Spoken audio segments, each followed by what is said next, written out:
Mən Əhməd Mamayev 1956-cı ildə Zərdab şəhərində anadan olmuşam. Şəhər orta məktəbində və Bakı bədən tərbiyəsi texnikumunda təhsil aldım.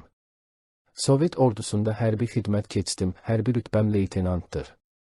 Şəhər 2 saylı orta məktəbində hərbi müəllim işlədim, bir müddət hərbi komissarlıqda da çalışdım.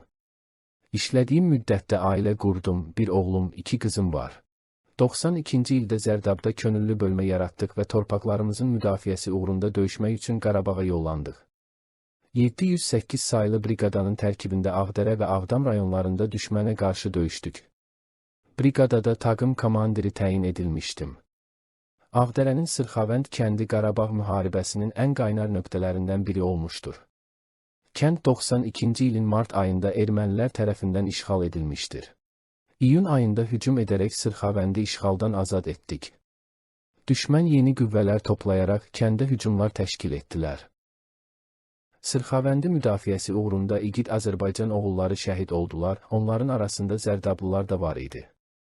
İyun ayının 15-də mən də vətən yolunda şəhidlik zirvəsinə yüksəldim. Qoy doğmalarım, övladlarım məzarımın belə olmamasına üzülməsinlər, indi ruhum çox rahatdır. Qeyrətli Azərbaycan oğulları torpaqlarımızı işğaldan azad edərək bizim də intiqamımızı aldılar.